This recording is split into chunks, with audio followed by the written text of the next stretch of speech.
বিসমিল্লাহির রহমানির রহিম। Hello everyone, আসসালামু আলাইকুম সবাইকে। স্বপ্ননূরের সংসারের নতুন একটি ভিডিওতে আপনাদের সবাইকে ওয়েলকাম করছি। আমি আছি আপনাদের মাঝে নূর। কাছে এবং দূরে, দেশ এবং প্রবাস থেকে যারা আমাকে দেখেন, আশা করছি আল্লাহ তাআলার অসীম রহমতে আপনারা সবাই ভালো আছেন। আমরাও আলহামদুলিল্লাহ ভালো আছি। ভিডিও শুরুতে আপনাদের কাছে হার্ডলি রিকোয়েস্ট রইল, প্লিজ একটি লাইক দিয়ে ভিডিওটা কন্টিনিউ করুন। আপনার ছোট্ট একটি লাইক আমাকে নতুন একটি দিনের ভিডিও মেক করার উৎসাহ যোগায়।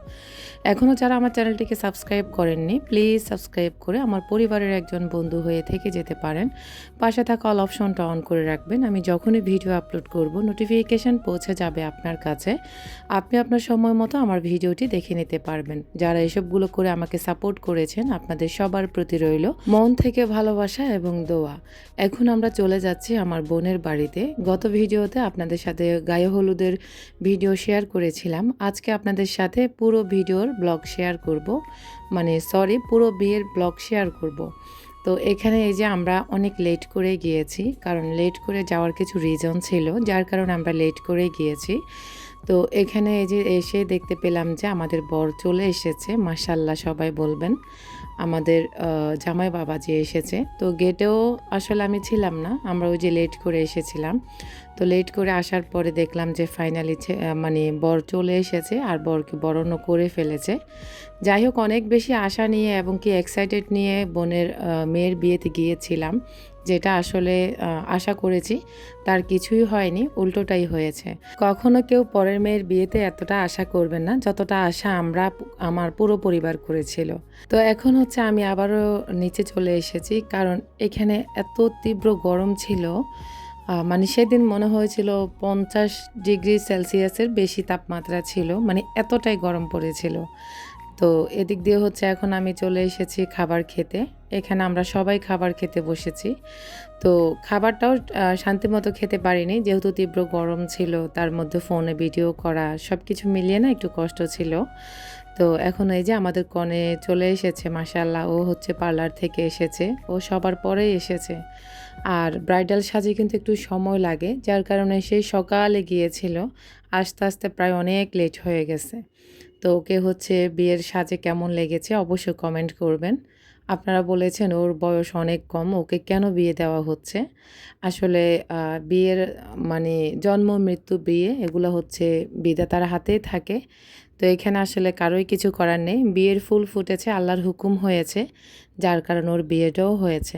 আপনারা সবাই মন থেকে ওর জন্য দোয়া করবেন, ওদের জন্য দোয়া করবেন, ওদের দাম্পত্য জীবন যেন আল্লাহ তাআলা সুখের করে দেন। আপনারা অনেকে হচ্ছে ২-১ জন কমেন্ট করেছেন জামাইয়ের নাকি বয়স বেশি। আসলে জামাই হচ্ছে আমাদের আত্মীয়। আর আমরা জানি যে ছেলের বয়স কতটুকু হয়েছে না হয়েছে। যেমন আমরা ভাই-বোন ৫ জন, আমাদের হাইট, ওয়েট সব কিছুই বেশি বয়সের তুলনায়। তো অচেনা মানুষরা দেখলে ভাবে যে আমাদের অনেক বয়স হয়ে গিয়েছে। এবং কি আমার ভাইয়ের যে বিয়েতে গিয়েছিলাম গত বছর, তখনও হচ্ছে অনেকে বলেছিল বা ওর শ্বশুরবাড়ির মানুষও বলেছিল যে আমার ভাইয়ের অনেক বয়স হয়ে গিয়েছে। কিন্তু আমরা জানি আমার ভাইয়ের বয়স কতটুকু ছিল। এখন সেম আমাদের মেয়ের জামাইয়েরও বয়স কতটুকু সেটা আমরা জানি। যেহেতু আমাদের আত্মীয়র ভিতরে বিয়েটা হয়েছে, তো এখানে আসলে বয়স নিয়ে আমাদের কোনো ধরনের কোনো কনফিউশন নাই।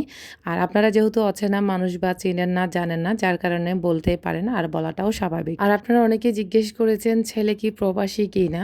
হ্যাঁ, ছেলে প্রবাসে থাকে, কুয়েতে থাকে। তো আপনারা হয়তো অনেকে আবার অনেক কিছু মন্তব্য করতে পারেন। আসলে যার মন মানসিকতা যেমন, সে ঠিক তেমনই হচ্ছে চিন্তাভাবনা করবে এবং কি কমেন্ট করবে। আমরা যেহেতু মেয়েকে বিয়ে দিয়েছি, আর মেয়ের বিয়ে মানে পুতুল খেলা নয়, এটা হচ্ছে সারা জীবনের ব্যাপার। তো সব কিছু চিন্তা ভাবনা করে যেটুকু ভালো হয়েছে বা যা যা ভালো আমরা মনে করেছি, সব সিদ্ধান্ত হচ্ছে নিয়ে তারপরে আমরা বিয়ে দিয়েছি। শুধু আমাদের একার মতে বিয়ে হয়নি, মেয়ের পরিবার, আমাদের পরিবার সবাই মিলে হচ্ছে বিয়েটা দিয়েছে। আর বিয়ের হচ্ছে ঘটক ছিল আমার আপন মামি, আর আমাদের আত্মীয়র ভিতরে বিয়ে হয়েছে। আশা করি আপনারা সব কিছু বুঝেছেন, জেনেছেন। আর এখানে আপনাদেরকে আসলে এত অচেনা মানুষকে তো বুঝিয়ে বলা সম্ভবও না। যারা বোঝার তারা ঠিকই বুঝবেন। আর মাশাআল্লাহ তাদের কিন্তু তাদেরকে দুজনকে খুব বেশি কিউট লাগতেছে। মাশাআল্লাহ, আলহামদুলিল্লাহ। আবারও বলব আপনারা সবাই দোয়া করবেন। এখন আমি মিষ্টি খাইয়ে দিচ্ছি। আর আমার পিছনে যে বোরকা পরা যাকে দেখতে পাচ্ছেন উনি হচ্ছে আমার বড় মামি। আর এই যে সাইডে যিনি বসে আছেন উনি হচ্ছে ছেলের হচ্ছে বোন, মানে আমাদের মেয়ের ননাস। তো আমরা হচ্ছে ৩ বোনে এখন মিষ্টি খাওয়াবো।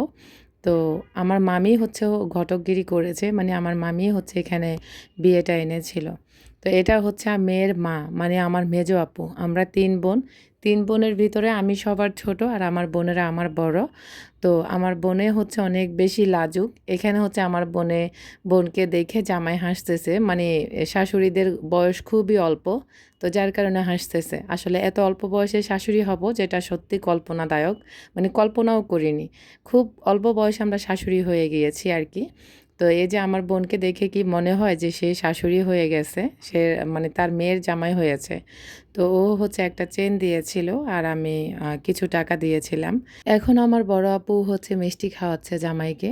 আর আমাদের জামাই কিন্তু মাশাআল্লাহ খুব বেশি কিউট, সেই সাথে অনেক বেশি ভদ্র, নম্র। আপনারা সবাই আবারও বলব ওদের দাম্পত্য জীবনের জন্য দোয়া করবেন। তো এখন হচ্ছে আমার বোনকেও মিষ্টি খাইয়ে দেবে। তো এদিক দিয়ে হচ্ছে আমরা সবাই ছোট, ছোট বয়সে শাশুড়ি হয়ে গেছি। এটা অনেক সময় বলতে গেলে হাসি আসে আমাদের। যাই হোক এখন আমার আপু আংটিটা দিয়ে পরিয়ে দিচ্ছে। আর আংটির ডিজাইনটা এত কিউট ছিল, সত্যি কথা মাশাআল্লাহ। তো এই যে এখন হচ্ছে ফাইনালি মিষ্টি খাবার শেষ। এখন এই যে আমার মামা, এটা হচ্ছে আমার বড় মামা ডাইন সাইডে যিনি হাসতেছেন। এখন জামাইয়ের কোলে ২ জন শালিকে বসানো হচ্ছে। তো এই যে এটা হচ্ছে আমার মেজো আপুর মেয়ে ছোটটা, আর ওটা হচ্ছে ওর জায়ের মেয়ে। তো সবকিছু মিলিয়ে ভালোই সবকিছু হয়েছে। তবে আমাদের থেকে একটু আমাদের সবার মনে কষ্ট, আমার পুরো পরিবারের একটু মনে কষ্ট ছিল। তবে মেয়ের উপরেও না বা মেয়ের জামাই কিংবা আমার বোনের উপরেও না। তবে আমাদের এই যতটুকু আশা ছিল ততটুকু আমরা পাইনি, বা যতটুকু এক্সাইটেড হয়ে গিয়েছিলাম এত কষ্ট করে বাসে জার্নি করে, লং জার্নি করে আসা যাওয়া, তার মধ্যে টাকার খরচ সব কিছু মিলিয়ে না, মানে যতটুকু আশা করে গিয়েছি তার কিছুই হয়নি। সব কিছু একদম আমাদের মাটির মতোই হয়েছিল। তো এদিক দিয়ে হচ্ছে এখন আমরা মেয়েকে বিদায় দিয়ে দিয়েছি। আর মেয়ে কিন্তু নোয়াখালীর গ্রিন পার্ক যেটা, এটা হচ্ছে আমার আপুদের বাড়ির কাছাকাছি, ওখানে গিয়ে শুটে চলে গেছে হাজব্যান্ড ওয়াইফ। আর আমরা পিছনে হচ্ছে আমার মেয়ের শ্বশুর বাড়িতে যাচ্ছি, মানে শুধুমাত্র বাড়ির ঘরগুলো দেখার জন্য, কি কোথায় বিয়ে দিয়েছে বা ঘরবাড়ি কেমন সেটা দেখার জন্য। আর আমরা তো যাব না, যেহেতু কমিউনিটি সেন্টারে বিয়ে হয়েছে, যার কারণে আমরা এখন দেখতে গেলাম আর কি সবাই মিলে। যেমন আমরা 2 বোনে, আমার খালাম্মা, মামি, আমার মা সবাই মিলে আমরা একটু দেখতে গিয়েছিলাম। আর দেখে মাশাআল্লাহ আমাদের সব কিছুই ভালো লেগেছে, পছন্দ হয়েছে। তো ওদের অনেক কিছু আছে, সব কিছুই হচ্ছে আমি ভিডিওতে ক্যাপচার করিনি, অল্প স্বল্প ভিডিও আকারে শেয়ার করেছি। তো এই ছিল ভিডিও, এই ছিল আমার মেয়ের শ্বশুরবাড়ি। তো আপনারা হচ্ছে দেখে ফেলেছেন বা দেখেছেন, আমি ভিডিওর মাধ্যমে সব কিছু শেয়ার করেছি। আর এটা হচ্ছে মেয়ের বেডরুম। আমাদেরকে নাস্তা দিয়েছিল, তো নাস্তা প্রায় খাওয়া শেষ হয়ে গেছে, এই মুহূর্তে আমি একটু ভিডিও করে নিয়েছিলাম। তো সব কিছুই ভালোই ছিল, ভালোই লেগেছিল, পছন্দ হয়েছিল। তো মেয়ে এবং মেয়ের জামাইয়ের জন্য মন থেকে দোয়া রইল, আল্লাহ তাআলা যেন তাদের জীবনটা বরকতময় জীবন করে তোলেন। তাদেরকে যেন আল্লাহ সুখে শান্তিতে সারা জীবন রাখেন, এই দোয়া করি খালামণি হিসাবে। আর মা হিসাবে সব কিছুই আল্লাহ তাআলার কাছে, সুখের মালিক হচ্ছে মহান আল্লাহ তাআলা। আমি বলবো টাকা পয়সা মানুষকে সুখ দেয় না, মানসিক শান্তিটাই হচ্ছে আসল শান্তি। আজকের মতো এখানেই বিদায় নিচ্ছি। আল্লাহ হাফেজ।